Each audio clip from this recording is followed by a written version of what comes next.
তুমি কিন্তু চাকরি পাচ্ছ শুধু আমার বাবার সুপারিশের জন্য। কিন্তু এই কোম্পানিতে চাকরি কন্টিনিউ করতে হলে তোমাকে কিছু রুলস মেনটেন করতে হবে। রুলস? আচ্ছা ঠিক আছে, বলেন রুলসগুলো কি একটু শুনি। এই যে যেমন সকাল 10টার মধ্যে অফিসে আসতে হবে, যদি 1 সেকেন্ডও লেট হয় তোমার পুরো দিনের বেতন কাটা যাবে। তাহলে আমার যদি 10টায় আসতে লেট হয় আমি কেন অফিসে আসবো? আমি বাসায় থাকবো। অফিসে এসে যদি আমার টাকা কাটাই যায় তাহলে আমি অফিসে আসবো না, আমি বাসায় থাকবো, কোনো সমস্যা নেই। এখানেই শেষ না, আরও আছে। যদি বিনা ছুটিতে একদিন অফিসে না আসো তোমার পুরো সপ্তাহের বেতন কাটা যাবে। বাপ রে বাপ। আর কিছু? না, আপাতত আর কিছু না, বাকি সব কিছু তোমাকে কলি বুঝিয়ে দিবে। Thank you so much. এমনি এমনি আমি তোকে চাকরি দিইনি, তোর দুটোর থাপ্পড় আমি কিভাবে সুদে আসলে বুঝিয়ে দেব তুই টের পাবি। তারপর তোকে পিছনে লাথি দিয়ে এখান থেকে বের করে দেবো।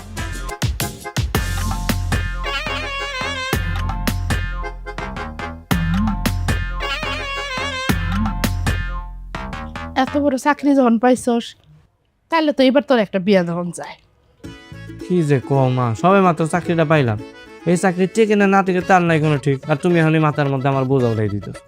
বোঝা উঠায় দনের কি আছে? বিয়া শাদি কি জীবনে করবি না?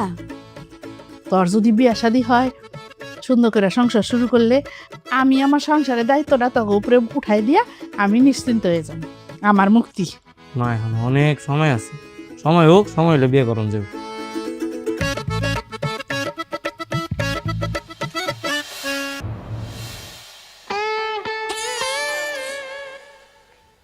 আমাকে ডেকেছো?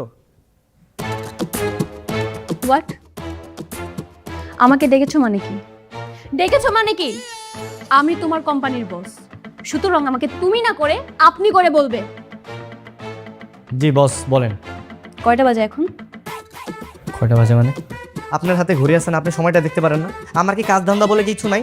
আপনি এখানে ডেকে আমার সময়টা নষ্ট করতেছেন শুধু শুধু। আমি তোমাকে এখানে জামাই আদর করার জন্য ডেকে আনিনি। আজকে তুমি অফিসে ঢুকতে 15 মিনিট লেট করেছো কেন? যেহেতু রুলস ব্রেক করেছো তাহলে তোমার বেতন থেকে আজকের দিনের বেতনটা কাটা যাবে। ম্যাডাম, আমি তো আপনার সাথে অফিসে ঢুকেছি, তাই না? মানে আমি যদি লেট করে থাকি তাহলে আপনিও লেট করছেন। আপনার কয় টাকা জরিমানা হওয়া উচিত? কি? আমি অফিসের মালিক, আমি কখন আসবো কখন বের হব সেটা আমার ব্যাপার। তোমাদের সাথে আমার তোমার ইচ্ছে কেন? হ্যাঁ, লেভেল দেখে তারপর কথা বলবা তুমি নেক্সট টাইম। না ম্যাডাম, আসলে হয়েছে কি, মানে অফিসের বস যদি লেট করে আসে তাহলে কর্মচারীরাও কিন্তু একটু লেট করার সুযোগ খুঁজবে।